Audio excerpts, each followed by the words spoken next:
এখানে আর্ট আমি করতেই চাইনি। আমার বিশ্বাস। আমি একটা লাইফের আমি একটা টাইমলেস জায়গা তৈরি করতে চেয়েছি। বিভিন্ন মত থাকার কথা বলা হয়। কিন্তু যখনই আপনি মতটা প্রকাশ করবেন তখন কারো জন্য এটা খুব প্রবলেম হয়ে যাবে। যেই মানুষটা উগ্র চিন্তা করছে তার গভীর চিন্তা কম তো? না হলে তো সে উগ্র হতে পারে না। আমি অকারণে আমি কথা বলতে চাই না বরঞ্চ আমার আর্ট ফর্ম এর ভিতর দিয়ে কথা বলতে চাই। আমাদের সিনেমার একটা দীর্ঘদিনের ফর্মকে ভাঙা কিন্তু জটিল। যেই সিনেমার কোনো গল্পের সাথে মিলল না হুবহু। কিন্তু আমি বুঝতে পারি এই সিনেমাটা নকল। সেটাকে আমি কি বলবেন? মানে নকল মনে হচ্ছে চিন্তাটাই তো নকল। আরেকটু হলেও উপর নিচে আরো ২ টা নাটক চালায় দেওয়া যায়। এখন টেলিভিশন আমি দেখি না। আমার কাছে মনে হয় টেলিভিশন দেখার মতো অবস্থা নাই। এভাবেই কোটি কোটি মানুষের ঘরে দেশ জুড়ে ফ্রিজ একটাই, ওয়ালটন।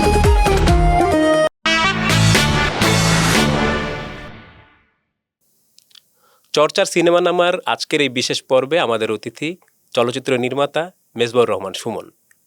তিনি প্রধানত চলচ্চিত্র নির্মাতা, তবে তার আরও পরিচয় কিন্তু রয়েছে। আমরা আজকে কথা বলবো তার সিনেমা, তার চিত্রনাট্য, তার নাটক, তার অ্যানিমেশন, তার গান, তার প্রযোজনা, আরও অনেক কিছু নিয়ে। মেজবাহুর রহমান সুমন, আপনাকে স্বাগত জানাচ্ছি আমাদের অনুষ্ঠানে। আপনাকেও স্বাগত জানাচ্ছি। আমরা আপনার চলচ্চিত্র নিয়ে কথা বলবো, আপনার অনেক কিছু নিয়ে কথা বলবো, সেটা বললাম। কিন্তু তার আগে একটু বলতে চাই, আপনি দেখলেন যে সম্প্রতি বনলতা এক্সপ্রেস ব্রাহ্মণবাড়িয়ার প্রদর্শন বন্ধ হয়ে গেল বলা যায় আর কি। এই বিষয়টাকে আপনি কেমন করে দেখেন? না, এটা চলচ্চিত্র এটা তো একটা মানে কিভাবে দেখবো, মানে এটা খুবই দুঃখজনক প্রথমত। বাট এই ব্যাপারগুলো তো চলছে সারা দেশ জুড়ে।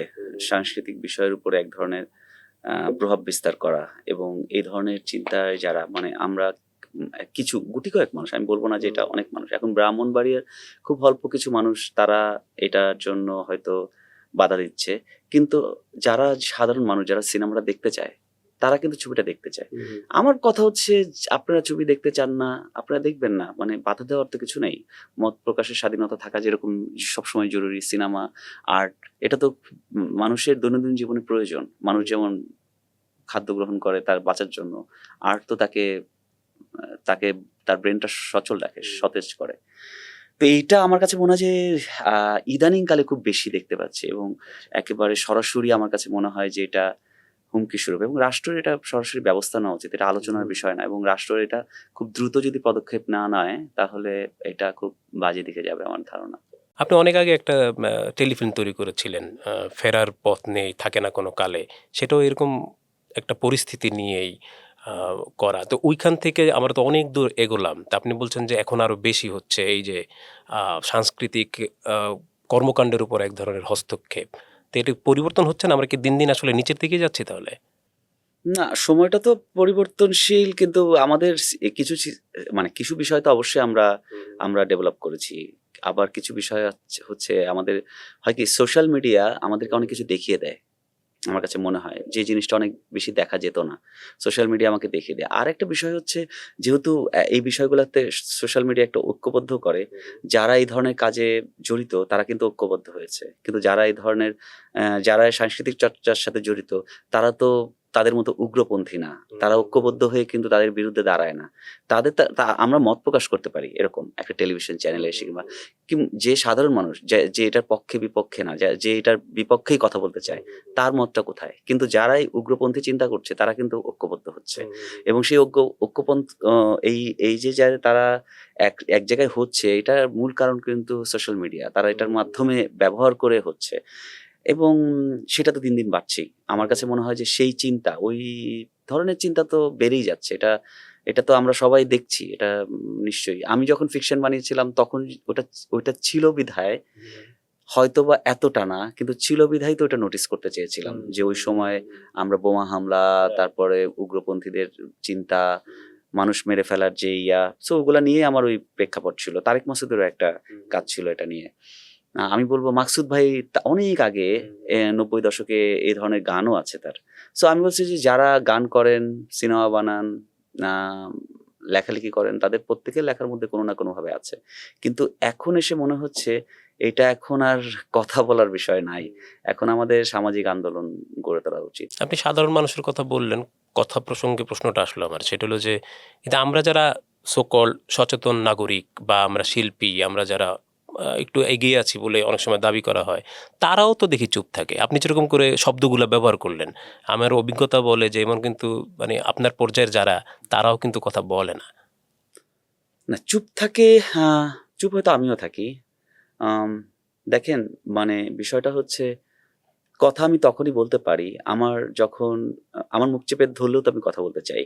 আহ, আমার কথা বলা আমার আর্ট ফর্মের ভিতর দিয়ে। এখন আমি যখন আমি একটা সিনেমা করি তখন আমার দায়িত্ব থাকে। আমি শুধু দায়িত্ব থাকে না যে দর্শককে আমি হলে নিয়ে আসছি এবং আমার ছবি দেখে দর্শক আনন্দ নিয়ে বাড়ি ফিরছে, এটা আমার জরুরি।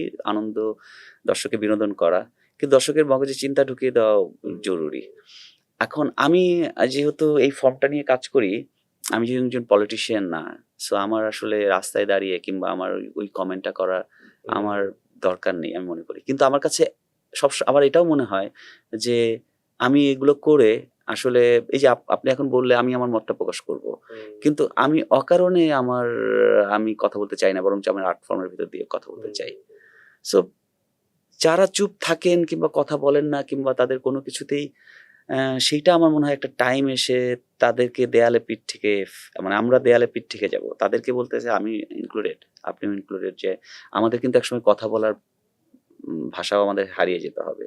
সো এটা নিয়ে কথা বলতে হবে। আমার কাছে মনে হয় যে আমরা যেই কাজের ভিতর দিয়ে আছি, মানুষের মনস্তত্ত্বর ভেতরে যেই স্বাধীন চেতনা এবং তার যে মত প্রকাশের ভাষা, সেটা প্রকাশ করা উচিত।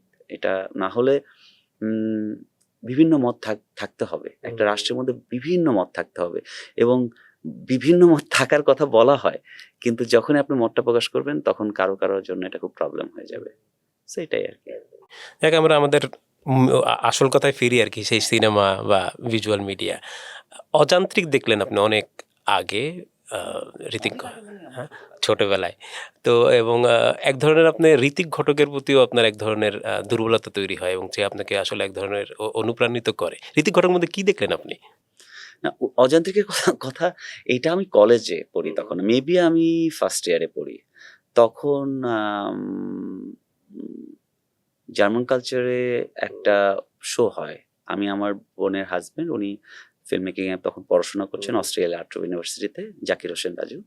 তো উনি তখন দেশে আসেন এবং আমাকে নিয়ে যান। উনি মাঝে মধ্যে আমাকে নিয়ে যেতেন সিনেমা দেখতে। তো ওইটা আমার এর আগে ছোটবেলায় আমি যখন 7-8 এ পড়ি কিংবা তারও আগে আমি সত্যজিতের অনেকগুলা ছবি দেখি। সেটাও আমার বড় মা দেখায় আরকি আমাকে ছবিগুলো। এবং আমি মুগ্ধ হই। কিন্তু অযান্ত্রিকের ব্যাপারটা ঘটে হচ্ছে ওই ছবিটা আ আমাকে ঘোরগ্রস্ত করে। আমি বের হয়ে এসে আমার অনেক দিন আমার মনে হয় যে আচ্ছা, ওই যে আমি জানি না, ওটা একটা ছোট বয়স। আমার এই যে গাড়ি এবং ওটার সাথে ইমোশন, ওইটা আমাকে মেবি হুক করে ছোটবেলায়। এবং আমার মনে হয় যে আচ্ছা, আমি সিনেমা বানাতে চাই। এরকম আমার জানি না, হয়তো তার অনেক পরে আমি সিনেমা বানাতে চাইছি। কিন্তু মেবি শিশু মনে এক ধরনের থাকে, রাইট, তৈরি হয় রাইট। না? ওইটা আমার কাছে মনে হয় ওটা। যদি আমরা পরিচালনার কথা বলি, আসলে তো আপনি টেলিফিল্ম করলেন, তারপর সিনেমা করলেন। তার আগে বোধহয় আপনি অ্যানিমেশন করেছেন। ইউনিভার্সিটি রাইট, লাইফে, হ্যাঁ। রাইট, না? ইউনিসেফের একটা প্রজেক্ট ছিল বাংলাদেশে, রামমোহন রায়, মিনার যে ডিরেক্টর, মিনা। সো উনি বাংলাদেশে এসেছিলেন। তো ওইখানে একটা ওয়ার্কশপ হয়েছিল 10 দিনের মতো, আমি ভুলে গেছি, 2 সপ্তাহ হইতে পারে। ওই ওয়ার্কশপে আমি ছিলাম। তো তখন একটা টিম ওইখান থেকে সিলেক্ট হয়। সেখানে 3 জনকে সিলেক্ট করা হয়। তো আমি তার মধ্যে ওয়ান অফ দেম। সো আমি আসলে মুম্বাইতে যাই রামমোহনের স্টুডিওতে কাজ করতে। সো ওইটা একটা বলতে পারেন ওয়ার্কশপ, বলতে পারেন ওটা আবার ওনার রেসিডেন্সি বলতে পারেন, অনেক কিছু বলতে পারেন। তো তারপরে ওইটা কি বাংলাদেশে গোপাল ভাঁড় করলেন আপনারা? হ্যাঁ, হ্যাঁ, হ্যাঁ। আচ্ছা। সো আমি ওখানে যাই, ওখানে যেয়ে 1 মাস থাকি মুম্বাইতে এবং উনার স্টুডিওতে সকাল থেকে সন্ধ্যা পর্যন্ত প্রায় 8-10 ঘন্টা করে ওনার সাথে কাজ করার অভিজ্ঞতা হয়।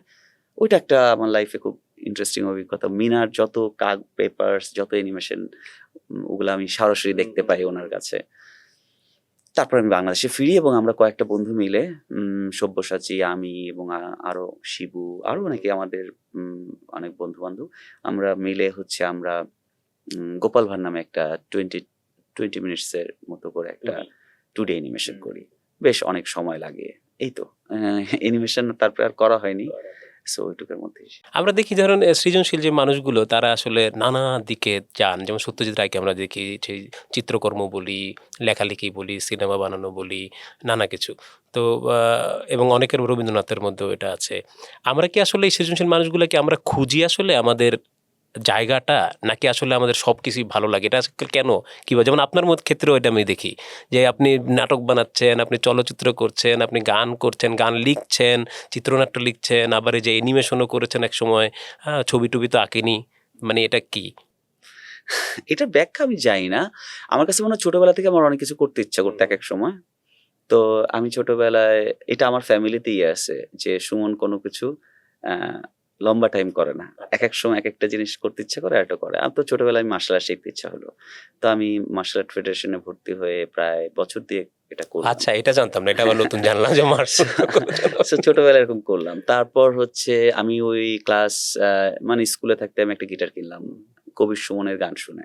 মানে কবির সুমনের সাথে গিটারের সম্পর্ক নাই, কিন্তু উনি একটা অ্যাকোস্টিক গিটারে খুব সরলভাবে গান করে, ওইটা আমাকে মুগ্ধ করলো যে খুব অনেক মিউজিক অ্যারেঞ্জমেন্ট নাই। তো পরবর্তীতে আমি হয়তো পিসি গাল, ইমরাত কোহেনের গান শুনছি, সেটা অনেক পরের ব্যাপার, কিংবা মহিনের গান শুনছি, কিন্তু ওই যে খুব সিম্পল একটা ব্যাপার, ওইটার জন্য আমি একটা গিটার কিনে ফেললাম এবং গিটার শেখা শুরু করলাম। এই তো, তারপর ছবি আঁকতাম, লেখালেখি করতাম। ছোটবেলায় ছড়া লেখার থেকে শুরু হয় বাঙালিদের, তো আমি ওরকম ছোটবেলায় ছড়া, পরে আস্তে আস্তে কবিতা, যে বিভিন্ন জনের কবিতা পড়ার ভিতর দিয়ে চলে গেলাম ইউনিভার্সিটি লাইফের। আস্তে আস্তে লাইক রফিক আজাদ পড়লাম, হেলাল হাফিজ পড়লাম, নির্মলগুণ পড়লাম, এরকম বেসিক। তারপরে দেখা যায় পরে এসে আমি শক্তির কিংবা জয় গোস্বামী, বিনয়, পরে ইউনিভার্সিটিতে উঠে পড়া হয়েছে। এইটা আমার কাছে মনে হয় যে আমার যখন যেটা ভাল লাগে সেটা আমার করতে ইচ্ছা হয়। আমার কাছে মনে হয় যে ওটা এখন, এটা আমি কি খুঁজি সেটা তো আমি জানি না। আমার কাছে মনে হয় যে ওইটার একটা আনন্দ আছে, যে গান লেখার একটা আনন্দ আছে, কিংবা গান সুর করার একটা আনন্দ আছে, লিখার একটা আনন্দ আছে, এখন সিনেমা বানাচ্ছি সেটার একটা আনন্দ আছে। সো সিনেমা বানাইতে ভালো না লাগলে কি করবো, তখন অন্য কিছুর মধ্যে আনন্দ খুঁজতে হবে। হ্যাঁ, আপনি আরেকবার বলেছিলেন যে এই আনন্দটাই আসলে জীবন, এই আনন্দটা আনন্দটা আমার কাছে মনে হয় যে, যেহেতু আমি অন্য কিছু পারি না, কোনো কিছুর ভেতর দিয়ে আমাকে আনন্দ, তৃপ্তি দেয় জীবনের, তো আমার কাছে মনে হয় যে ওই তৃপ্তিটা আমি পেতে চাই। আর আমার কিছু হয়তো চিন্তা আছে, সেটা যেটাই মনে করো ওটা আমি হয়তো বলতে চাই। হয়তো আমি দুটা গানের কথা লিখলে সেই লাইনের ভিতরে ওইটা থাকে, কিংবা আমি সিনেমা বানালেও সেটার মধ্যে থাকে। ওইটা আমার কাছে মনে হয় যে এক্সপ্রেশন বলা, আমি আমার থটসটা বলতে চাই। তবে সবকিছুই তো আপনার সঙ্গে নিশ্চয়ই কোনো না কোনোভাবে যুক্ত এখনো আছে। যেমন আপনি এখনো গান করেন, গানের ব্যাপারে খুব সচেতন আপনি। মেঘদলের তো শুরু থেকে ছিলেন আপনি। মেঘদল কিভাবে হলো, মেঘদলটা একটু যদি বলেন আমাদের। মেঘদল হলো হচ্ছে, আমরা ইউনিভার্সিটিতে ঢোকার আগে আমরা যখন কোচিং করি, চারুকলা একটা কোচিং হয়, তো ওই কোচিং এ আমি, শিবু, উজ্জ্বল হচ্ছে মাসুদ হাসান উজ্জ্বল, সো ওর ছবিটাও তো বেরিয়েছে এ বাড়িতে। তো আমরা তিনজন আসলে কিংবা সব্যসাচী মিস্ত্রি, কিংবা সব্যসাচী হাজরা, তো ওই সময় আমরা একটা বড় বন্ধুত্বের ব্যাপার ছিল একটি, তো ইউনিভার্সিটি লাইফে। তো ওইটার ফলশ্রুতিতে আমি আসলে, আমাদের একটা কমন ফ্রেন্ড ছিল, আমার কাজিন, ও দীপন, ও হচ্ছে গান লিখতে শুরু করতো। ওকে দেখা দেখি, ও যখন লিখতো তখন আমার কাছে মনে হচ্ছে আচ্ছা আমিও তো কবিতা লিখি, তাহলে আমি গান লিখতে পারবো কিনা। ওইখান থেকে গান লেখা শুরু করা। দেন আমি যখন ইউনিভার্সিটিতে পড়ি তখন শিবু অনেক সুন্দর গান করে, শিবুর সাথে পরিচয় হলো। তো তখন শিবু আমাকে দেখে কিংবা উজ্জ্বল দেখে ওরাও গান লেখা শুরু করলো। এই ব্যাপার, মানে উজ্জ্বলও হয়তো কিছু ট্রাই করেছে, এরকম একটা, আমি ঠিক ভুলে গেছি। তো আমাদের তিনজনের বন্ধুত্ব হয় এবং তিনজনই আমরা একটা কমন জিনিস আবিষ্কার করি যে আমাদের ইন্টারেস্ট হচ্ছে মিউজিক, কমন ইন্টারেস্ট। সো এইটার কারণে আমাদের একটা বন্ধুত্ব হয়। আর একটা বছর পরেই আমরা চিন্তা করি যে আমরা ব্যান্ড করব। তো এটার প্রস্তাবনা আসে, আমাদের সবাই এই কমনলি ভাবতেছিলাম, তো আমরা একটা গানের দল করি, শিবু এটার নাম দেয় মেঘদল। সো এই জায়গা থেকে ব্যান্ডের যাত্রা শুরু আর কি। এই তো, তারপরে আমাদের ব্যান্ডের তখন জয়েন করে, মানে এটা তো ইউনিভার্সিটি কেন্দ্রিক ব্যান্ড তখন। তো শোয়েব আমাদের যে গিটারিস্ট, ও হচ্ছে আইআরএ পরে ঢাকা ইউনিভার্সিটিতে। আমাদের তখন ড্রামার ছিল হচ্ছে জয়, ও ছিল বুয়েটের সিভিল ইঞ্জিনিয়ার। আমাদের তখন ব্যান্ড ম্যানেজার ছিল শাওন বলতো, ও বুয়েটের। তো তারপর আমাদের সৌরভ, ও চারুকলার। এরকম করে আমাদের, কিংবা কিবরিয়া হতেছে তখন ঢাকা ইউনিভার্সিটিতে, তখন ও ঢুকলো আইবিএতে। তো এইরকম করে হচ্ছে আমাদের বন্ধুত্বের গল্প থেকে একটা ব্যান্ড হয়। বন্ধুর কথা যখন আসলো, বনলতা সেনকে দেখা হয়েছে কেমন, আপনি ওইটা সম্পর্কে আপনি এবার বলুন। বনলতা আমি কিছুদিন আগেই দেখলাম, উজ্জ্বলের ছবি তো যারা দেখে, আমার ধারণা উজ্জ্বলের ছবির এক ধরনের ওর একটা নিজস্ব স্টাইল আছে এবং ও সেভাবে গল্প বলে। সো বনলতা সেন যারা, আমার কাছে খুব ভালো লাগছে, আমি শিবু আমরা গিয়েছিলাম, মানে যারা বনলতাকে খুঁজতে চায়, জীবন দাসকে খুঁজতে, তাদের তো ছবিটা ভালো লাগবে আমার মনে হয়। একটু রোদে আসি, আপনার সবচেয়ে মানে অন্তত এই সাম্প্রতিক আলোচিত সিনেমা রোদ। আচ্ছা, রোদ নিয়ে অনেকে বলছেন, এটা আমার কথা না অবশ্যই, এবং আপনি তো নিশ্চয়ই শুনেছেন, রোদ নাকি মাথার উপর দিয়ে যায়। এটা আসলে সত্যিকার অর্থেই মাথার উপরেই থাকে রোদ, কিন্তু এটা এটা আপনার কেন মনে হয় যে মানুষ এটা বলছে? আমাদের এটা কি সমাজের সঙ্গে রিলেটেড বা কি আসলে, যে বলছে যে বুঝতে পারছেন না এই এই নানা কিছু? নির্মাতা হিসেবে আমার কাজ আছে আসলে বোঝানো, রাইটার হিসাবে, নির্মাতা হিসাবে, যে যে আর্ট ফর্ম তো মানুষকে বোঝাতে হবে। হয় কি, আমাদের দীর্ঘদিনের একটা অভ্যস্ততা থাকে, সকালবেলায় আপনি দাঁত ব্রাশ করেন, ওটা না করলে আপনার অস্বস্তি তৈরি হয়। তো আমাদের সিনেমার একটা দীর্ঘদিনের ফর্মকে ভাঙা কিন্তু জটিল। সো আপনি যেভাবে সিনেমা দেখেন, সেই সিনেমার যদি আপনি একটু চেঞ্জ করে দেন, সামান্য চেঞ্জ করে দেন, তখন তার অস্বস্তি হবে। তো ওইটা অভ্যস্ততার একটা ব্যাপার, যে ও দর্শক যে অভ্যস্ততা থাকে, সেই অভ্যস্ততার বাইরে তাকে দেখতে দেখাতে চাইলে সেটা একটু নানা ধরনের কমেন্টস আসে। ওইটা যেমন আসছে, ওটা পজিটিভ আমার জন্য, যে কেউ কেউ যেটা ওটা বলছে যে মাথার উপর দিয়ে গেছে, আবার কেউ কেউ বলছে বুঝতে পারে নাই, আবার কেউ কেউ আবার অনেক ভালো বলছে। এখন আমার কাছে এটা মিশ্র ব্যাপার, এটা হাওয়ার সময় ছিল। হাওয়াতে হয়েছিল কি, একটা উন্মাদনা তৈরি হয়েছিল, গান এই সমস্ত কিছু মিলে, এবং ওইটার উন্মাদনার কারণে দর্শক এন্ডিং নিয়ে অত কথা বলেনি, কিন্তু বলেছে। কিন্তু মানে আমি সোশ্যাল মিডিয়াতে অসংখ্য লেখা পেয়েছি, হাওয়ার এন্ডিংটা কারো পছন্দ না, কেন এরকম শেষ করা হলো, আরো অনেক কিছু করা যেত। আসলে কি, নির্মাতা হিসেবে তো আমার তো কিছু বলার আছে, কিংবা আমি কিছু বলতে চাই, আমি সবসময় কি দর্শককে তৃপ্তি দিতে চাই কিনা, সেটাও দর্শক আসলে বুঝতে হবে। দর্শককে আমি একটা কোন প্রশ্নের মধ্যে নিয়ে যেতে চাই, সেটাও দর্শককে বুঝতে হবে। আমার আই থিঙ্ক দর্শক আমার সিনেমা দেখতে থাকলে আস্তে আস্তে বুঝতে পারবে। সো ওটা আমি কি বলতে চাই। আমরা একটু ইয়েতে যাব, একটু রিভিউর দিকে যাব, কয়েকটা কমেন্ট আছে আমার কাছে। তার আগে একটু বৈষয়িক বিষয়ে জেনে নিই, সেটা হলো যে কত কামালো এই পর্যন্ত। ও একটু অভিনন্দন জানিয়ে রাখি, শুনলাম যে কানাডা এবং যুক্তরাষ্ট্রের 50টা শহরে বোধহয় দেখানো হবে রোহিত, অভিনন্দন আপনাকে। হ্যাঁ, এটা হয় কি যে, আমি একটু সফটলি বলি যে, হাওয়া আসলে বেসিক্যালি হাওয়ার আগে আমাদের এখানে বাংলা সিনেমা বিদেশে মানে বাঙালি ডায়াসপোরাতে দেখানোর যে বিষয় ছিল, সেটা হচ্ছে হল ভাড়া করে দেখানোর বিষয় ছিল। হাওয়া আসলে ফার্স্ট মুভি যেখানে আসলে অনেকগুলো হলে লম্বা টাইম ধরে, প্রায় 3 মাস ধরে বিদেশে বিভিন্ন জায়গায় সিনেমা চলে, এবং বাঙালি ডায়াসপোরাতে হাওয়া ফার্স্ট ছবি হিসাবে ইউএস টপ চার্টে ইয়া ইয়া হয়, যেটা হচ্ছে যে বাঙালি কমিউনিটিকে ছবি দেখানোর একটা বিশাল ক্ষেত্র তৈরি হয় ওটা থেকে। সো তারপরে কিন্তু আমাদের এখানে সিনেমা রেগুলার যাচ্ছে, এবং আমাদের একটা ব্যাপার তৈরি হচ্ছে যে বাংলাদেশের সিনেমা রিলিজের পরে পৃথিবীর বিভিন্ন দেশে বাঙালি অডিয়েন্সের কাছে সিনেমাটা নিয়ে যাওয়া। রোদের ব্যাপারটাও খুব ইন্টারেস্টিং ব্যাপার হচ্ছে, আমাদের এখানে যেভাবে সিনেমাটা দেখছে, অলরেডি জার্মানিতে 3টা শো হয়েছে এই 3 দিন আগে, প্রতিদিনই শো হচ্ছে, বাট 3টা শো হাউসফুল, এবং 1 সপ্তাহ টিকিট সেল হয়ে গেছে জার্মানিতে। এবং আমরা আশা করতেছি যুক্তরাষ্ট্র কিংবা ইউকেতেও কিংবা কানাডাতেও আমাদের খুব 50টা হলে যাচ্ছে, এবং সেটাও একটা ভালো রেজাল্ট আসবে, কারণ মানুষের ওইখানে যে ধরনের, ওরা তো বাংলা সিনেমার জন্য অপেক্ষা করে আসলে। সো ওখানের প্রায় 29টা কিংবা 27টা দেশে মনে হয় হাওয়া চলেছিল। সো আমরা ট্রাই করছি যে রোদও আমরা আস্তে আস্তে অনেকগুলো দেশে আমরা ইয়ে করবো। বৈশ্বিক বিষয় বলছিলাম, সেটাতে যাবো, আবার তারপর হঠাৎ করে মনে হলো এটা যে ওই দর্শক আর আমাদের দেশের দর্শকের মধ্যে কোনো পার্থক্য কি তখন তৈরি হয় বা দেখেন আপনারা? একটু তো আছে, যেমন এইটা আসলে এখানে আমি খুব বেশি ডিটেল বলতে চাই না, এটা পার্থক্য আছে। লাইক জার্মানিতে খুবই শিক্ষিত অডিয়েন্স, বুঝতে পেরেছি পুরোটাই। আমি যদি বলি জার্মানিতে, কিংবা আপনি যদি বলেন পৃথিবীর আরো অনেক দেশে, আমি অস্ট্রিয়াতে, আমাদের ম্যাক্সিমাম অস্ট্রিয়াতে খুব ভালো চলছে, আমেরিকাতে, কানাডাতেও ভালো চলবে, আবার কিছু দেশ আছে রোহিত হয়তো বা অতটা ভালো চলবে না। ওটার কারণ হচ্ছে যে অডিয়েন্সের উপর নির্ভর করে। ওই দেশে যদি মধ্যবিত্তরা যেখানে আছেন সেখানে তো রোদ বেশি চলবে, এটাই আর কি এক কথায়। আর ওই যে বলছিলাম যে আয় রোজগারের ব্যাপারটা, এটা তো এখন সবাই বলে, আপনি বলবেন কিনা কেমন কি করলো? আয় রোজগার আমি বলতে চাই না, আচ্ছা, কারণ আচ্ছা। হচ্ছে আমার কাছে মনে হয় যে আমার কাজ সিনেমা বানানো। হুম, হুম। আমি যতটুকুই বললাম এতটুকু আমি বলতে চাই না, ওইটুকু আমি বলতে চাই কারণ হচ্ছে রোদ হাওয়া যেই জার্নির থেকে শুরু হয়েছিল, রোদ একটা আরেকটু এক্সপেরিমেন্টের গল্প। হ্যাঁ, আমি চেয়েছিলাম যে আরেকটা হাওয়া, মানে আমি চাইলে আরেকটা হাওয়ার মতো আরেকটা ছবি বানাতে পারতাম, মানে যেটা অডিয়েন্স ভালো লাগবে, ভালো লাগবে। সকল এটাও আমি বিশেষ করে এটাও ভালো লাগা উচিত, কিন্তু আমি মানে সোকল বলতেছি যে ওই জার্নির ভিতরে আমি থাকতে পারতাম, লাইনটা আমি ব্রেক না করতে পারতাম। কিন্তু আমার কখনোই মনে হয় না যে আমি ফিল্ম মেকার হিসেবে ওই একই পথে হাঁটবো।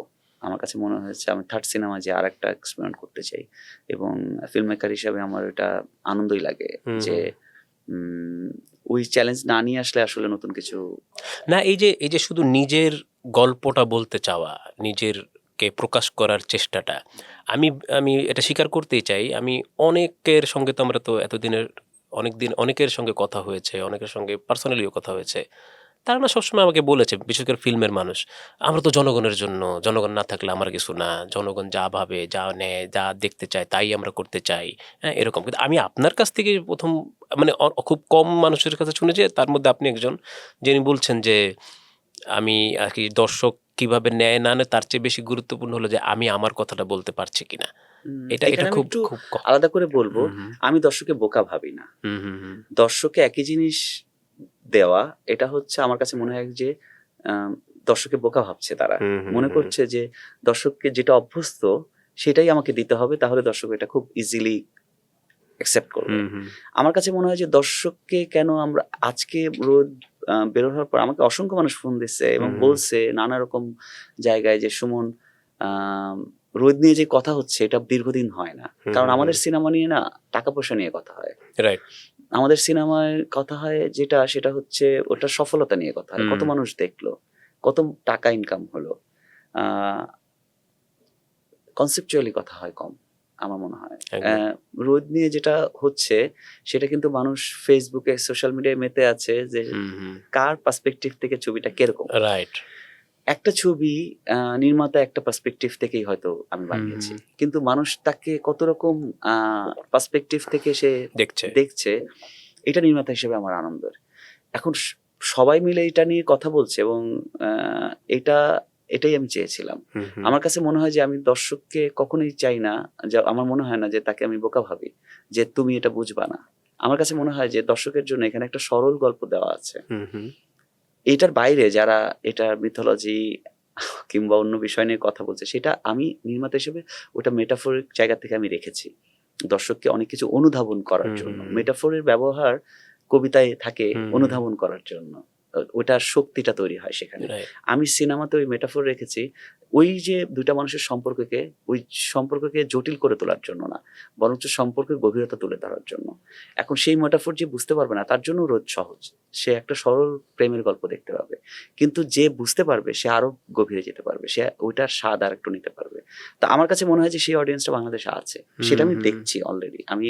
আমি অতটা ইয়া না যে কিছু দর্শক বললো সেটার উপর কোনো কিছু, সে যদি আরেকবার ছবিটা দেখতে যায় তাহলে সেটা বুঝে ফেলবে, কিংবা যার ওইটা ভালো লাগে নাই সে বলছে যে এত জটিল কেন, সে আরেকবার একটু ওই জটিলতাগুলো ফেলে হলে ঢুকতে পারে, যে আমি মেটাফোর দেখতে হলে ঢুকবো না, আমি শুধু প্রেম দেখতে হলে ঢুকবো। তার জন্য প্রেমের গল্পটাই আছে। ইন্টারেস্টিং। আমি আমার নির্ধারিত প্রশ্নে যেতাম, কিন্তু হঠাৎ করে আরেকটা মনে হলো যে আপনি সম্পর্কের জটিলতা নিয়ে যেটা উঠালেন, আপনার অনেকদিন আগের একটা নাটক ছিল, ওই যে সম্পর্কের জটিলতার কথা বলছেন, সেটার কারণে এটা প্রশ্নটা করছি। তারপরও আঙ্গুরলতা নন্দকে ভালোবাসে, আমার না খুব জানতে ইচ্ছা করে কেন ভালোবাসে এত কিছুর পর। মানে এটাকে আসলে আমরা উত্তর নাইও নাকি? না, উত্তর ভালোবাসার মায়ের জন্য তো আমরা টিকে আছি। কি অদ্ভুত একটা সম্পর্ক।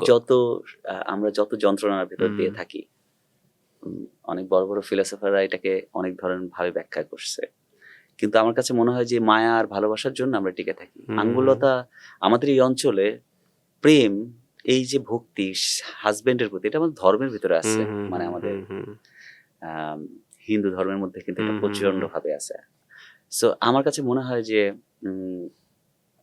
আঙ্গুলতার কিছু উপায় নেই তার হাজবেন্ডকে ভালো না ভালো না বাসার। বাসার। সো আমি ওই ভালোবাসাটার ওখানে একটা দৃশ্য আছে যে খাটের নিচে হাজবেন্ডকে রেখে আমি ওই পরিস্থিতিটাকে দেখতে চেয়েছিলাম যে একটা মানুষ কত এক্সট্রিম পজিশনে চলে যেতে পারে তার লাইফটাকে দেখার জন্য। হ্যাঁ, সো সম্পর্ক ব্যাপারটা জটিল আসলে। সো আসলেই। হ্যাঁ, ওটাই আর কি। হ্যাঁ, উপায় এটা নেই। মানে এটা কেমন একটা শূন্যতা, কেমন একটা প্রশ্ন নিয়ে না আসলে নাটকটা দেখা বা টেলিফিল্মটা দেখা শেষ মানে করতে অনেক হয়। কিছু ঘটে গেছে হুম, আঙ্গুলতার জীবনে। ও ছেড়ে চলে যেতে পারতো, ও হুম, দরকার ছিল হুম, না হুম, নন্দকে, হুম। কিন্তু তারপরে ভালোবাসি, এটার উত্তর নাই। আমার কাছে Right. উত্তর ছিল না, সেই কারণে এরকম একটা নাম হয়তো আমি দিয়েছিলাম। হ্যাঁ, ইন্টারেস্টিং। আচ্ছা, এটা থেকে আরেকটা জিনিস মনে হলো, এটা তো বিমল করের একটা গল্প অবলম্বনে এটা করেছেন বিমল আপনি। করের আঙ্গুলতা গল্প, যেখান হুম, থেকে আমি উনি যেখান থেকে শেষ করেছিলেন হুম, আমি সেটার আগে শুরু করেছিলাম। হুম, হুম, হুম। আর উনি যেটা নিয়ে গল্প বলেছিলেন সেটা পরে যে আমি আবার শেষ করি, মানে বিমল করের একটা আইডিয়া থেকে আমি আচ্ছা। মানে শুরুটা এবং শেষটা আহ, আমি হুম, হুম। এরকম আর কি একটা বিষয়। তা আপনার যখন আপনি সিনেমা করলেন তখন আবার আপনি কোনো একদম ক্লাসিক্যাল কোনো উপন্যাস বা গল্প ধরে করলেন না, নাকি না, মাথায় সেটা কিছু আমি আছে? নাটকেও করি নাই। হুম, হুম, নাটকে আমি কিছু কিছু করেছি, আমার যেরকম বিমল করের এই গল্প থেকে আমি ইন্সপায়ার হুম, হুম। হয়ে করেছিলাম। আর শ্রীলঙ্কার একজন রাইটার থামারাই চেলভি, ওনার একটা গল্প থেকে আমি ইন্সপায়ার্ড হয়ে পারুলের দিন বানিয়েছিলাম। পারুলের দিন। এছাড়া না, এছাড়া আমার করা হয়নি খুব। হ্যাঁ, হ্যাঁ, যতদূর মনে পড়ে করা হয়নি। হ্যাঁ, অনেক দূর চলে গেছিলাম অন্যদিকে। আবার একটু রোদে ফিরি। মোহাম্মদ সাঈদ জুবেরি চিশতি রোদ প্রসঙ্গে ফেসবুকে লিখেছেন তিনি লিখেছেন যে আপনি হুম। আর্ট আর গল্পের প্রেসারে আউলেয়া যান নাই। আপনার কি মনে হয়? না, এটা তো আর্ট আর গল্প, মানে আমি তো একটা ন্যারেটিভ বলছি, হুম, হুম, যে ন্যারেটিভের আমার একমাত্র উদ্দেশ্য ছিল সাধু এবং পাগলির হুম, প্রেমটার ভেতরে ঢোকা। হুম, হুম। এখানে আর্ট আমি করতেই চাইনি। আচ্ছা। আমার বিশ্বাস আমি একটা লাইফের আমি একটা টাইমলেস জায়গা তৈরি করতে চেয়েছি, হুম, হুম, যেখানে এই গ্রামটা কখন সেটা আমি দর্শককে জানাতে চাই না। এটা কি এখন, নাকি আরো 20 বছর আগে, না আরো 25 বছর আগে, নাকি 15 বছর আগে। আমি এখন এটা এটা শুধু আর্ট পিস হয়ে উঠবে, এটা আমার নির্মাতা হিসেবে উদ্দেশ্য ছিল না। সো যদি আওলায় না যেয়ে থাকি তাহলে তো ঠিকই nice. আছে। আরেকটা মন্তব্য আমার কাছে খুব প্রাসঙ্গিক মনে হয়েছে। আমাদের অনুষ্ঠানে এসেছিলেন ওই যে কন্টেন্ট ক্রিয়েটর লিঙ্কন হাসান। আচ্ছা। তো ও লিখছে যে রোহিত সম্পর্কে বলছেন উনি যে এটা একটি অ্যাটমসফেয়ারিক হরর, মানে হরর আন্ডারের উপরে। আপনি কি একমত? না, না। আমার আমার কাজের ভিতর একটু একটা মিস্ট্রি রহস্য থাকে। থাকে। হুম, সেটা আপনি আমার ফিকশনও দেখছেন, আমার সিনেমাতেও, হাওয়াতেও ছিল, রোদেও আছে। হুম, হুম, এটা কিন্তু আমি খুব সচেতন ভাবে করি না। এটা মেবি আমার ক্যারেক্টার। হুম, হুম, আমার সিনেমা কিংবা আমার চরিত্রে রাইটিং এ নারী একটা রহস্যময় ক্যারেক্টার হিসেবে থাকে। খেয়াল করে দেখেন হাওয়াতেও ছিল, হুম, দেখেন হুম, রোদেও হুম, আছে। হুম, রোদে রোদে সাধুকে যেভাবে ধরা যায়, সাধু কি করে, পাগলিকে কিন্তু ধরা যায় না। পাগলি কোথায় যায়, হুম, হুম, বাড়িটা কে পোড়ালো, আসলে কি পাগলি পোড়ালো, মানে এগুলো আমি বলি না। হুম, হুম, এটা হাওয়াতেও তাই, দেখবেন হাওয়াতে গুলতে কি করে সেটা আমি বলি না, একটু রহস্যময় চরিত্র হিসাবে হুম, দেখি হুম, ওইটাকে। আর আমার ভিজুয়াল বিষয়ের ভিতর দিয়ে এটা আমি অনেক কমেন্টস পাই, যে কারণে আমি উত্তরটা দিচ্ছি। হুম, হুম। ভিজুয়াল ইস্যুর ভিতরে মনে হয় এটা আছে, ওই মিস্ট্রি ব্যাপারটা আছে সামহাও, বাট এটা আমার সচেতন না।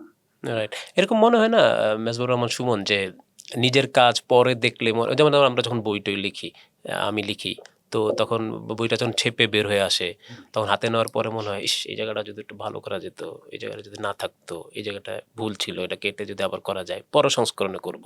তা আপনি যখন দর্শক হিসেবে রোজ দেখেন, এই মুহূর্তে তো দেখে তো ফেলেছেনই, করেও ফেলেছেন, তো কি এরকম কিছু পেয়েছেন যেটা মনে হয়েছে যে যদি ঠিক করতে পারতাম? অসংখ্য, দু একটা বলেন না, শুনি আমরা। অসংখ্য। দু একটা মানে হচ্ছে এর মধ্যে আমি 3 বার কারেকশন করেছি। ও আচ্ছা। এই যে হলে চলতেছে, কারেকশন হয়ে চলছে। হ্যাঁ, হ্যাঁ, আচ্ছা। 3 বার, লাইক যেগুলো করা যায়। হুম, হুম। এখন হয় কি ভিজুয়াল কারেকশনটা আর করা যায় না। মানে যারা এটার সাথে আছে, কারণ ওটার সাথে অনেক কিছু জড়িত। হুম, আমার হুম। আবার কালার গ্রেড করতে হবে। রাইট, আবার রাইট, ওইটা রাইট। পসিবল মিলানো। হয় না। হুম। হ্যাঁ, মানে আমি যদি চাই যে এই শটটা 1 সেকেন্ড বাড়াবো, হুম, হুম, হুম। পসিবল না। তাহলে পুরো ডিউরেশন ওই 1 সেকেন্ড বাড়ানো আর 1 মিনিট বাড়ানো সেম। Hmm, hmm. বাট ছোট, ছোট যেসব প্রবলেম আমার চোখে ধরা পড়েছে সেগুলো আমি অলরেডি 2-3 বার আমি চেঞ্জ করেছি। যে আচ্ছা ঠিক আছে, এখানে একটু অডিওটার সমস্যা, এখানে একটু গ্রেডিং এর আরেক স্টেপ হাই হলে বেটার হতো, এগুলা হল টু হলও প্রবলেম আছে। বাট মেইনলি যদি বলি যে একটা ছবি শেষ করার পরেই না ওই সমস্যাগুলো ধরা পড়ে, যখন এটা ওই যে আপনি বললেন প্রিন্ট হওয়ার আগে কেন আপনার চোখে ধরা পড়ে না? একজন রাইটারের প্রিন্ট হওয়ার পরে সে বুঝতে পারে এই এটা একটা করা যেত। সিনেমাটা অলমোস্ট তাই হয়, কি পর্দায় যাওয়ার পরে মনে হয় যে এই দৃশ্যটা আর একটু রেখে দিলে মনে হয় ভালো হতো, কিংবা এটা না আমি আর 5 সেকেন্ড আগে কেটে দিলে ভালো হতো। এটা হওয়ার ক্ষেত্রে তো প্রচন্ড ছিল। রোদেও আই থিঙ্ক আরো কয়েক মাস পরে আরো বুঝতে পারবো। হ্যাঁ, না মোটা থেকে নাই কোনো কিছু যে এইটা আমি করতেই চাই আছে, মানে এখন না বলি। আচ্ছা ঠিক আছে। আপনি তো নিশ্চয়ই দীপা মেহতার নাম শুনেছেন, যিনি ওই যে ট্রিলজি বানালেন, ফায়ার, আর্থ, তারপর ওয়াটার। তা আপনি কি এরকম শুরু করলেন নাকি? হাওয়া, রোদ, তারপর কি বৃষ্টি, এরকম কিছু নাকি?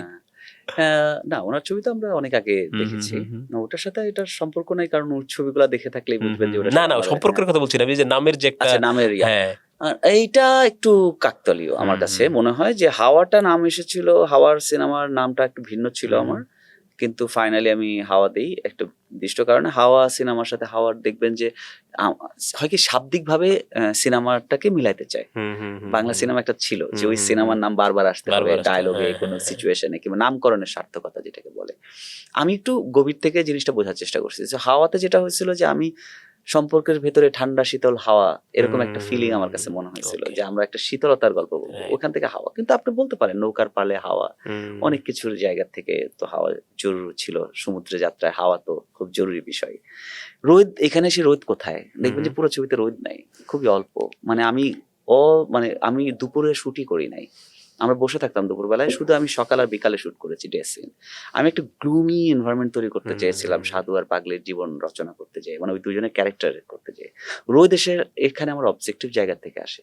রোদ অ্যাকচুয়ালি আরেকটা পার্সপেক্টিভ থেকে আমার কাছে মনে হয়েছে এটা রোদ, এটা আলো এসে পড়ে, এটা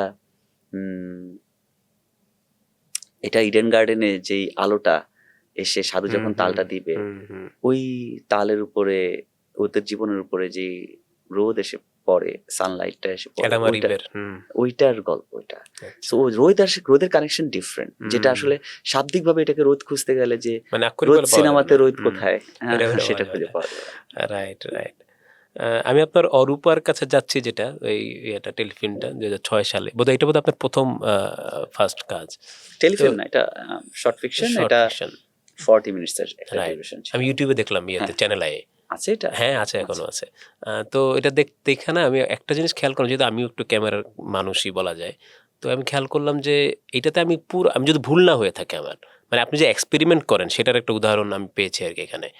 পুরোটা তো প্যানোরামিক দেখলাম আমি, 1, 2 নম্বর হলো গিয়ে যে মাত্র 2টা ক্লোজ আপ শট দেখছি আমি, যখন ওই নায়ক এবং নায়িকা যখন ওই ঘুরতে গিয়ে একটু কথা বলে, তারা দুজনে কনভারসেশন হয়, তখনই যদি, এবং ওইটাও মনে হচ্ছে টেলি দিয়ে করেননি আপনি, ওইটাও বোধহয় হোয়াইট দিয়েই 2টা ক্লোজ আপ, আর পুরো ছবি আপনার হোয়াইট লেন্সে তোলা। মানে এটা সম্পর্কে একটু বলেন না শুনি। আচ্ছা, ওইটা আমি বাচ্চা ছিলাম, আমি জানি না। এখন আমি অনেক ইন্টারেস্টিং। আচ্ছা, এখন তখন হয় কি যে আমি জানি না, মেবি আমি হোয়াইট, এটা আমার রোদেও তাই দেখবেন অনেক বেশি মিনিমালিস্টিক, একটা মিনিমালিস্টিক, হাওয়াতেও তাই ছিল, ক্লোজ আপের ব্যবহার কম। আমার সব কাজই ক্লোজ আপের ব্যবহার কম। আমি পারফর্মারের, আমি যদিও ক্যারেক্টার ড্রিভেন অনেক, আমি ক্যারেক্টার আমার কাছে সিনেমাতে সবচেয়ে গুরুত্বপূর্ণ হয়ে থাকে। বাট আমি তাদেরকে তখনই দেখতে চাই কাছে এসে, যখন আমার কাছে মনে হয় যে আমি তার এক্সপ্রেশনটা রিড করতে চাই, আমি ওটার ভেতরে ঢুকতে চাই। তাছাড়া আমি তাকে ওই যে গল্পের যে শরীর, ওটা আমি ল্যান্ডস্কেপের ভিতরে দেখতে পছন্দ করি। মানে এটাও তাহলে এক ধরনের ভাঙা। আমি এটাই আপনার কাছে জানতে চাচ্ছিলাম যে মেবি ওইটার কথা বলতে পারবো না, কারণ ওইটার সময় না আমার কিছু মনে নাই। প্রথমত হচ্ছে কারণ হচ্ছে আমি তখন ইউনিভার্সিটিতে পড়ি, কিন্তু আমি তো তখন ইউনিভার্সিটি পাস করিনি, আর সিনেমা নিয়ে তখন ভাবছিলাম। হ্যাঁ, আমি বলবো না এখন আমি অনেক পরিণত হয়ে পড়ছি, আমি অনেক বুঝে ফেলছি, আমি এখনো খোঁজার চেষ্টা করছি, কিন্তু ওই সময় হচ্ছে কি আমি কিছু জানি না। আই থিঙ্ক আমি কিছু বইপত্র পড়া, কিছু সিনেমা দেখা, এটার ভিতর দিয়ে একটা ওটা লিখেছিল আমি আর শিবু মিলে। সো ওইটা হয় কি অনেক কিছুর কোলাবোরেশন। বাট হ্যাঁ, আপনি যদি বলেন যে ওই সময় কেন এরকম একটা অ্যাসপেক্ট রেশিওতে আমি শুট করেছি, রিস্কি ছিল না তখন? তখন তো করতোই না হ্যাঁ, কেউ, হ্যাঁ, তখন তো হ্যাঁ। সবাই ফোর্স টু আপনার নাটক তো নেওয়ারই কথা না হ্যাঁ, TV তখন তে। সবাই ওরা হাসাহাসি করেছিল হুম, হুম। টেলিভিশন চ্যানেলে যে একদমই। আরেকটু হলে উপর নিচে আরো 2টা নাটক চালাই দেওয়া যায়। ইন্টারেস্টিং। এভাবেই কোটি কোটি মানুষের ঘরে দেশ জুড়ে ফ্রিজ একটাই, ওয়ালটন। সেই তো মজার ব্যাপার ছিল। হ্যাঁ, Interesting. কারণ ওই অ্যাসপেক্ট রেশিও না টেলিভিশনে তখন কেউ দেখে নাই। মেবি ওটা আমি ভাঙতে চাইছিলাম। হ্যাঁ, না তা তো Maybe, আমি এই জন্যই maybe, প্রসঙ্গটা আমি জানি তুললাম না। যে এটা ভাঙা ছাড়া আর কি? হ্যাঁ, যে আমি একটু সিনেমেটিক ওই টেলিভিশন, যেহেতু আমার সিনেমা হুম, বানানোর হুম, ইচ্ছা হুম, সবসময়, সো আমি টেলিভিশন ওই সিনেমেটিক এক্সপিরিয়েন্স হয়তো দিতে চেয়েছিলাম, যে ও একটা প্যানোরামিক আর অ্যানোমরফিক একটা লুক পাইলো। আপনি একবার বলেছিলেন যে আমাদের যে প্রথাগত সিনেমা বলার ঢং মানে স্টোরি টেলিং এইটা ভাঙাটা খুব কঠিন এবং দেখেন আপনি কিন্তু তখনও কিন্তু ভাঙার চেষ্টা করেছেন। কেন করেছেন এটা আরেক আলোচনা, কিন্তু করেছেন আপনি। কিন্তু আমরা যে এক ধরনের যে দর্শককে তৈরি করব বা করার চেষ্টা, যদি আমরা রুচির কথাই বলি, দর্শকের রুচি তৈরি করার চেষ্টা করা কি আমাদের কাজ আদৌ, বা আপনার কাজ, নির্মাতার কাজ? না, নির্মাতার কাজ সে তার কাজটা করে যাওয়া, কবির কাজ লাইক বিনয় যদি কবিতা না লেখে, জীবন দাস যদি কবিতা না লেখে, লালন আমাদেরকে কি কাজটা করে গেছেন, লালন তার লেখা রেখে গেছেন, আমরা সেটা পড়ছি, তার গান শুনছি, এবং সেটা পড়ে আমরা কি শুধু মুগ্ধ হই নাকি আমাদের চিন্তা মনোজগতে কোনো প্রভাব ফেলে? So, আমার আসলে মনোজগতে প্রভাব ফেলে যে এত বছর আগে, শত বছর আগে একটা মানুষ কিভাবে এই কথা বলে যায়, যেই কথার সাথে আমি এত বছর পরে বই পড়ার পরেও আমি লালনের কাছে ব্যাক করতে ইচ্ছা করে যে এই 2টা লাইন মনে হয় আমার জীবনে খুব জরুরি। আর্ট ফর্মের কাজ আসলে মানুষকে বিনোদনের পাশাপাশি মানুষের মানে চিন্তা তো মানুষকে এই সভ্যতার দিকে আগায়। তো আমার মনে যদি যে মানুষটা উগ্র চিন্তা করছে তার গভীর চিন্তা কম, তো না হলে তো সে উগ্র হতে পারে না। আপনার চিন্তা যখন গভীর হয় তখন আপনি আরেকটা মানুষকে স্পেস দিতে পারেন, যে ও যদি ভুলও বলে থাকে আপনি তাকে কিন্তু স্পেস দিবেন, বিকজ অফ ওকে আপনি রেসপেক্ট করবেন। কিন্তু যে মনে করে যে আমারটা ঠিক, ওখানে লেখা আছে আমি এভাবেই চিন্তা করব, ও কিন্তু নিজের কোনো বিবেচনা বোধ থাকে না। আর্টের কাজ হচ্ছে ওই মানুষটাকে তার চিন্তায় নাড়া দেওয়া, তাকে বারবার বলে দেওয়া যে তুমি যেটা ভাবছো সেটাই সঠিক নয়, আরেকজনের ভাবনাটা। আর্টের কাজ হচ্ছে তাকে এগুলাকে যেমন নাড়া দেওয়া, তার গভীর চিন্তা তৈরি করে দেওয়া। সব মানুষ তৈরি করতে পারে না, কিছু মানুষ তৈরি করতে আসে। পৃথিবীতে সমস্ত আবিষ্কার একজন করছে, দলীয়ভাবে কোনো আবিষ্কার হয় নাই। হ্যাঁ, তো দলীয়ভাবে হচ্ছে আমরা সেই চিন্তাকে নিয়ে যেতে পারি, আগাতে পারি, একাডেমি যেটা করে, কিন্তু আবিষ্কার করছে কিন্তু কোন একটা নির্দিষ্ট চিন্তা। আমরা অনেকগুলো টেলিভিশনের কাজ নিয়ে কথা বললাম আপনার সঙ্গে, এবং আমি জানি আপনি বলেছেন যে টেলিভিশনের কাজ আসলে ঠিক আপনার না, আমার ভালো লাগে না। টেলিভিশনে তো অনেক দুর্দান্ত কাজ হয়েছে। আমি আতিক ভাইয়ের কাজ দেখে মুগ্ধ হয়েছিলাম। ওই সময় যারা যারা কাজ করেছিলেন সবার কাজে, আমার আহির আলম নামের একজন ছিলেন, মারা গেছেন, ওনার কাজ দেখে আমি মুগ্ধ হয়েছিলাম। আরো অনেকের কাজ আমি। এখন কি অবস্থা? এখন টেলিভিশন আমি দেখি না। আমার কাছে মনে হয় টেলিভিশন দেখার মতো অবস্থা নাই। সেটা এখন না, অনেক বছর। আমি বলবো 10-12 এর পরে আমাদের টেলিভিশন খুব মহামারী জায়গায় চলে গেছে, যেখানে কোনো বুদ্ধিভিত্তিক জায়গা নাই, যেখানে নায়ক নায়িকারা একই ধরনের অ্যাক্টিং করে, একই ধরনের গল্প থাকে, এবং সেখানে নির্মাণেরও কোনো চ্যালেঞ্জ নাই।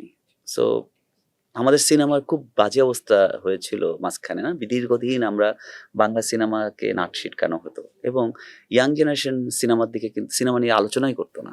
কিন্তু দেখেন এখন সবাই একটা ইংলিশ মিডিয়ামের ছেলে মেয়ে সিনেমা দেখতে যাচ্ছে, বাংলা সিনেমা, এবং সেটা নিয়ে তারা কথা বলছে রীতিমতো। হ্যাঁ, নাটক নিয়ে কিন্তু একসময় কথা হতো না। আমরা কত ভালো ভালো, আমরা যখন ছোটবেলায়, তখন তো সেই সময় তো হুমায়ুন আহমেদের নাটক থেকে শুরু করে আরো অনেকের মানে বিখ্যাত বিখ্যাত রাইটারের তখন আমরা নাটক দেখছি। ইভেন আমরা যখন ইউনিভার্সিটিতে পড়ি তখন যারা নাটক করছেন, আমি আতিক ভাইয়ের কথা দিয়ে শুরু করলাম, এরকম আরো অনেকে আছে যাদের কাজ দেখে আমরা মুগ্ধ হয়েছিলাম। তো সেই এক্সপেরিমেন্ট টেলিভিশনে কি আছে? নাই। কারণ হচ্ছে সেখানে কোনো জায়গায় যদি সেই চর্চাটা থেমে যায় তখন মেধাবীরা সেখানে যায় না। এখন যেই ছেলেটা খুবই মেধাবী, যে ছেলেটা ডিফারেন্ট চিন্তা করতে পারে, সে কেন নাটকে যাবে? সে ট্রাই করবে, সে নিজে একটা টাকা পয়সা জোগাড় করে সে শর্ট ফিল্ম বানাবে, তারপর সে ট্রাই করলে ওটিতে কাজ করা ট্রাই করবে, না করলে সে সিনেমা ট্রাই করবে। মানে আমি বলছি সে অন্য কিছু যাবে, সে নাটকে যাবে না। ইম্পসিবল। কারণ হচ্ছে যে ওই যে যেই টাইমে সিনেমা করতে যায় নাই, এভরি সেকেন্ডে যে সিনেমাটা হয়েছে, ওই ধরনের কারণ ওই সময় এক সময় তো ওইখানেই সবচেয়ে ভালো ছবি হয়েছে, আবার ওখানেই কিন্তু আবার সবচেয়ে বাজে অবস্থা হয়েছে, তখন আমরা যেতে চাইনি। আবার এখন যে সিনেমার বাজে ভালো অবস্থার দিকে আমরা যাচ্ছি, এটাও তো কোনো সময় এখানে আবার নষ্ট হবে। সো আমার মনে হয় যে এটা একটা নদী ভাঙনের মতো, একুল ভাঙে একুল গড়ে। সো তৈরি হতে থাকে আমাদের কাছ থেকে, আর্টের কাছ থেকে। আর্টের কাছ থেকে হচ্ছে যে আসলে রিয়েলি আর্ট করতে চায়, সে আসলে বেছে নেয় রাইট ফর্মটা, সে কোথায় কাজ করবে। আমি টেলিভিশনে কাজ করি নাই যে টেলিভিশন খুব বেহাল অবস্থা সেটার জন্য না, আমি তখন করি নাই, আমার কখনোই টেলিভিশন টানেনি। আমার কাছে মনে হয় যে ওই শর্ট টাইমের মধ্যে আমি কিছু করতে পারি না। আমার কাছে মনে হয় যে এই 4 দিনের মধ্যে আমি শুট করে একটা জিনিস বানাতে পারবো না, তো দ্যাটস ওয়াই আমি ওটা ছেড়ে দিই। আমার কাছে মনে হয় যে তার থেকে না বানানো ভালো, আর ওটার জন্য আমার ভালো হয়েছে আসলে, আমি ওটার জন্য সময় পেয়েছি। তারপরে আমি অনেক দিন হয়তো গ্যাপ নিছি, দেন আমার প্রথম ছবি হাওয়া বানাইছি। আমার মনে হয় যেটা আমার জার্নিটা শুধু নাটক করে গেলে আমার জন্য বিপদই হতো। এই যে প্রথম সিনেমা হাওয়া, কিন্তু তার আগে তো 2012 সালে আপনি একটা স্ক্রিপ্ট লিখেছিলেন সিনেমার, যেটা আপনি পরে বাদ দিয়ে দিলেন আপনি। যে এটা কি কোথাও বলেছি? আচ্ছা, সেটাও রহস্য থাক। তো আপনি তখন বাদ দিয়ে দিলেন যে আপনার মনে হলো যে এই গল্পটা আসলে আপনি বলতে চান না, মনে হলো আপনার। ওটা সম্পর্কে কিছু বলবেন? না, ওটা একটা গল্প, ওটা একটা ক্যারেক্টার নিয়ে যে ঢাকায় আসে একটা ছেলে মফস্বল কিংবা গ্রাম থেকে, ওকে নিয়ে একটা গল্প ছিল। সেটা আমি পুরোপুরি একটা স্ক্রিপ্ট ডেভেলপ করেছিলাম, অনেকে পছন্দ করেছিল সেই সময়, এবং আমি প্রডিউসারও পেয়েছিলাম। মজার ব্যাপার, প্রডিউসার রাজি ছিল, সবকিছু রাজি ছিল, কিন্তু যখন সবকিছু রাজি তখন আমার কাছে মনে হলো যে গল্পটা নিয়ে আমার অনেক কনফিউশন। আমার কাছে মনে হলো যে না, এই গল্পটা আমি বানাতে চাই না। তো আমি তাদেরকে বললাম যে আমি প্রস্তুত না, এটা আমি করতে চাই না। তো তারা অবাক হলো, আমারও করা হলো না। তারপরও আমি একটা দুটা গল্প লিখেছিলাম, কিন্তু সেগুলো আমি স্ক্রিপ্ট হিসাবে আসিনি। ওই গল্পটা আমি 12 সালে যেটা কথা বললেন, ওটা আমি স্ক্রিপ্ট লিখেছিলাম পুরোপুরি, আর পরেরগুলো আমি গল্প আকারে লিখেছিলাম সিনেমার জন্য, বাট স্ক্রিপ্ট পর্যন্ত যায়নি। 16 সালে এসে আমি হাওয়া লিখি, এবং হাওয়া যখন লিখি তখন হাওয়ার ফার্স্ট আমি অফিসে শুনাই আমার কিছু ছোট ভাই কিংবা আমার কলিগ, বন্ধু বান্ধব। ওইটা শোনার সাথে সাথে সবাই একটা অদ্ভুত রিয়াকশন দেয়, মানে ওখানে বসে থাকা প্রায় 10-15 জন, তারা মানে আমার দিকে অদ্ভুতভাবে তাকায় ছিল গল্প শেষ হওয়ার পর, এবং আমি বুঝতে পারি যে সবাই এই গল্পটা অনেক পছন্দ করছে। তারপরে আমাদের অনেকক্ষণ আলোচনা হয়, আমার মনে আছে যে এটা একটা ডিফারেন্ট স্পেসের গল্প, যেটা আমাদের বাঙালি দর্শক এখনো দেখে নাই, এবং ওই দিন আমি ইন্সপায়ার্ড হই। আমার কাছে মনে হয় যে না, তাহলে এটাই আমি করবো। এই আপনার এত এত এত পছন্দের কাছের একটা প্রজেক্ট, এটা নিয়েও তো একসময় একটা অভিযোগ তোলা হলো যে এটা নাকি নকল, অমুক তমুক এরকম। এই বিষয়ে আপনার মন্তব্য আছে, কিন্তু আবার যদি একটু বলেন যে আসলে ঘটনাটা কি ঘটেছিল। যদিও আমি রোদেও কিন্তু অনেকে লিখেছে। হ্যাঁ, না, রোদেরটা আমি দেখি, রোদে আমি আর চোখে পড়েছে। আচ্ছা, সরাসরি নকল বলেনি, কিন্তু বলেছে যে দেখেন, নকল ব্যাপারটা আমার কাছে অন্যরকম লাগে। যখন আমি একটা সিনেমা দেখি, যেই সিনেমার কোনো গল্পের সাথে মিলল না হুবহু, কিন্তু আমি বুঝতে পারি এই সিনেমাটা নকল, সেটাকে আমি কি বলবেন? মানে নকল মনে হচ্ছে চিন্তাটাই তো নকল। মানে হচ্ছে যে একটা সিনেমা যে আসলে এই ধরনের ভাবে ডিজাইন করলে 5টা ফাইট, 2টা গান, এটা তো একটা নকল চিন্তা। কারণ হচ্ছে আমরা জানি যে এটা একটা ফর্মুলা, এই ফর্মুলাটা কয়টা ছবির মধ্যে আছে, সেই কয়েকটা ছবির এটা নকল ছবি। হাওয়া নিয়ে যেটা কথা হচ্ছিল, আমার কাছে মনে হচ্ছে একটা হচ্ছে খুবই উত্তেজনাপূর্ণ সময়, আর হচ্ছে তখন মানুষ হাওয়ার পেছনে, হাওয়া যেহেতু খুবই পপুলার একটা জায়গা, সো ওইটার পেছনে কথা বলারও মানুষ তৈরি হয়েছিল। তো ওইটাই। আর একটা সিফগ নামে একটা ছবি, যেটা হচ্ছে বেসিক্যালি এটা হচ্ছে মাইগ্রেশনের গল্প। কিছু মানুষ ওই জাহাজে করে যাচ্ছে, তাদেরকে আরেক জায়গায় মাইগ্রেট করা হচ্ছে, আর ওইখানে যারা 7-8 জন লোক তারা এটা করছে। মানে ওই যে টাকা আমাদের কক্সবাজার থেকে থাইল্যান্ডে যায় যেরকম, ওরকম একটা বিষয়ের ভিতরে আমি যতদূর মনে পড়ে, আমি ঠিক এক্স্যাক্টলি বলতে পারবো না। সো এটার সাথে হাওয়ার কোনো মিল নাই। যেটা আছে যে ওই গল্পে শেষের দিকে অনেক ঘটনা ঘটতে থাকে, এবং ওই গল্পে অনেক মানুষ মরতে থাকে, কারণ তাদের জীবনে পাপ তৈরি হয়, ওই যে তাদের বরফ রুমে আটকায় রাখে, এরকম নানা ঘটনা। ওই ঘটনাগুলোর সাথে রোদের মিল খুঁজে পায়, কিন্তু রোদ তো এটা না। রোদ তো এক্স্যাক্টলি মনসা মঙ্গলের কাব্যগ্রন্থ থেকে, ওই গ্রন্থ থেকে আমি মনসা এবং চাঁদ সওদাগরকে এনে, আমি একটা মনসা চাঁদ সওদাগরের যে 40টা বোট ছিল, সেই বোটের সবগুলো বোট মানুষের ডুবিয়ে দেয়। আমি ওই একটা বোটের গল্প বলেছি। এখন এইটার পার্সপেক্টিভ আপনি যখন মিলাবেন, এটা হচ্ছে বেসিক্যালি ফিশিং ট্রলার, কিছু মাঝি মাল্লা, তার জীবন এবং একটা নারীকে ভোগ করতে চাওয়া, এবং ওই মেয়েটা তার রিভেঞ্জ নিতে আসা এবং সেই নৌকাটা ডুবিয়ে ফেলতে চায়। এই হচ্ছে গল্প। মাঝখান দিয়ে একটা প্রেম ঢুকে যায়, মানে হচ্ছে সে ইব্রাহিম নামে একটা ছেলেকে ভালোবেসে ফেলেন বোটের, এটা নিয়ে দ্বন্দ্ব শুরু হয়। এইটাই হচ্ছে গল্প। ওটার সাথে একটা গল্পের জায়গা থেকে দর্শক, কিছু দর্শক বলছে যখন এরা ছবিটা, আমি তখন বলেছিলাম যে ছবিটা দেখে ফেলেন। ছবিটা যখনই দেখে ফেলা হয়েছে, আই থিঙ্ক ওটা নিয়ে আর কথা। ইভেন আমার কাছে মনে হচ্ছে যে আপনি যেটা বললেন সিফক তো আমি দেখা হয়নি, কিন্তু সিফকের মতন তো এই ধরনের ছবি এখনো হচ্ছে। হ্যাঁ, অসংখ্য ছবি আছে, অসংখ্য ছবি আছে অসংখ্য এরকম। ইভেন আমি বলবো, আমি ছবিটার নাম আমি ভুলে গেছি, হাওয়ার 1 বছর পর 23 সালে মুক্তি পাওয়া একটা সিনেমা, সেটা বরঞ্চ হাওয়ার সাথে প্রায় 50-60% মিল আছে, যেটা সি ফগের সাথে 5%ও মিল নাই। কিন্তু আমি বলবো 23 সালে মুক্তি পাওয়া একটা ছবি যেটা হাওয়ার সাথে প্রায় 50-60% মিল আছে। যদি ওই ছবিটা সামহাও 21 সালে মুক্তি পেত, তার খবর ছিল। তাহলে তো আমার খবর ছিল। এখন কি আমি বলতে পারি যে ওই ছবিটা হাওয়ার নকল? না, ওটা হাওয়ার নকল না, কারণ ওইটা একটা অন্য ভাষাভাষী, অনেক কোন দেশের ছবি আমি জানি না, বাট ওইটার সাথে ওইটা হাওয়া দেখে সেই নির্মাতা বানিয়ে নেই। হয় কি, আমাদের চিন্তা মনোজগৎ খুব কাছাকাছি। এখন সক্রেটিস কখন কোন কথা বলে গেছে সেটা লালন বলতে পারবে না, পারবে সেটা না, তো হইতে পারে না। তার আর আমাদের মনসা থাকলে ওই পাশে মেদুসা আছে না। রাইট। So, তো আপনি ইয়ের কথা বলছিলেন যে রোদের ব্যাপারে উঠেছে, এটা কি কি কি শুনলেন? না, কয়েকজন কথা বলতে চেয়েছিল যে উনি মানে সরাসরি নকল বলেনি, ওটা বলতে চাইনি, কিন্তু বলেছিলেন যে এই ধরনের ছবি, এই যে একটা মানুষ গভীর মানে আমি বলছে খুব এলিয়েনেটিক একটা জায়গায় থাকে, ওই এলিয়েনেশনের ভিতর দিয়ে একটা সম্পর্ক এবং সেই জটিলতা ধরা, সেইটা এরকম ছবি আরো 2-3টার এরকম রেফারেন্স দিচ্ছিলেন। সো আমি বলছি যে আমরা হয় কি একটা রেফারেন্সের ভিতর দিয়ে একটা গল্প খোঁজার চেষ্টা করি, এটা আমাদের একটা মনোভাব, এটা প্রবলেম নাই, আমারও প্রবলেম নাই। কারণ হচ্ছে কি, আমিও এমন কিছু বানাই নেই যেটা পৃথিবীর বাইরের। আমি এমন কিছু বানিয়েছি যেটা পৃথিবীতে আছে, যেটা এক্সিস্ট করে। এইটা অসংখ্য দেশে এই ধরনের গল্প আরো থাকতে পারে, বাট আমার কাছে মনে হচ্ছে আমি আমার প্রেজেন্টেশনটা বলেছি, আমি আমার অনুভূতিটা বলেছি, এটাই। আমরা একবারে শেষের দিকে, আসলে অনেক প্রশ্ন আমার, আবার সব তো করতে পারবো না। তা আপনার অভিনেতা অভিনেত্রীরা কেমন করলেন আপনার আপনার বিবেচনায়? ওদেরকে নিয়ে তো সারা ফেসবুকে মেতে আছে অভিনয় নিয়ে, আমি আর কি বলবো। আমি তুষি এবং নূর, ওদের তো এই ছবিটা করার জন্য ওদের দীর্ঘদিন ওখানে থাকতে হয়েছিল, কারণ আমি ওদেরকে বলেছিলাম যে অভিনয় করার ব্যাপারটা আমি করতে চাই না, মানে হচ্ছে হাওয়াতে আমরা রিহার্সেল করিয়েছিলাম, রোদে এসে কোনো রিহার্সেল হয়নি। রোদে যেটা হয়েছিল সেটা হচ্ছে যে আমি বলেছিলাম যে ওই গ্রামের মানুষের সাথে থাকা, মাটি লেপা, গরু রাখা, ছাগল রাখা,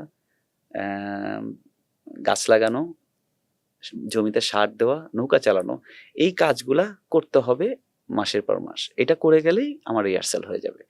সো আই থিঙ্ক ওইটাই পর্দায় দেখা যাচ্ছে।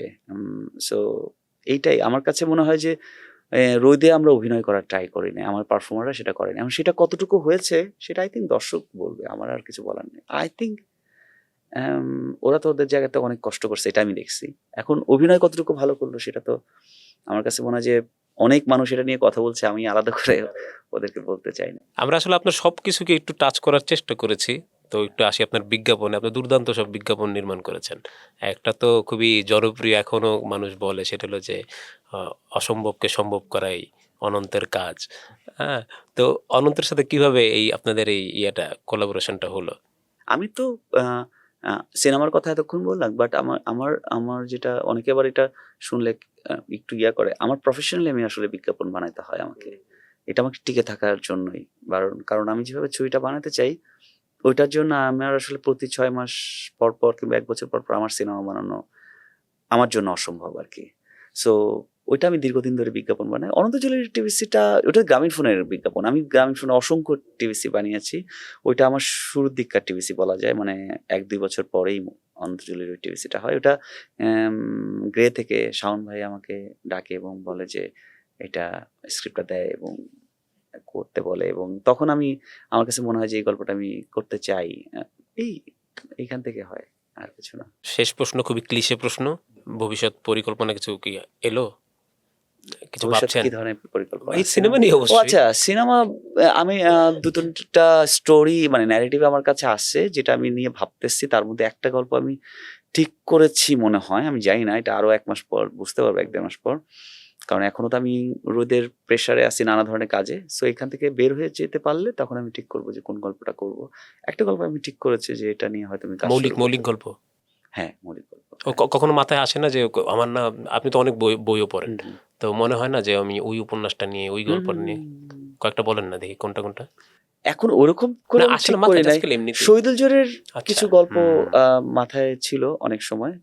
আম কিন্তু ওটা আ এখনই করব কিনা আমি জানি না। বাট ১টা ২টা গল্প মাথায় আছে। মেবি একটা গল্প মনে হয় আমি করতে পারি আমার এই ছবিটার পরে। সেটা শহীদুল জহিরের গল্প হইতে পারে। মানে ওটা আমি অনেকদিন ধরেই মাথায় ছিল। কিন্তু আমি মনে করতেছিলাম যে একটু মানে চতুর্থ সময়। সিনেমা, হ্যাঁ, 4th ফিল্ম হইতে পারে শহীদুল জহিরের গল্প নিয়ে। গল্পটা বলা যাবে কোনটা? এটা বললে অনেক কথা হবে। মেজর রহমান সুমন, আপনাকে হ্যাঁ, অসংখ্য ধন্যবাদ, আপনি আমাদের সঙ্গে যোগ দিয়েছিলেন এবং আশা করি পরবর্তীতে কোনোদিন আবার আপনাকে পাবো সেই হ্যাঁ, প্রত্যাশা অবশ্যই, রাখলাম। অবশ্যই। ধন্যবাদ ধন্যবাদ। কথা আপনাকে। বলে খুবই আনন্দ লাগলো। Thank you.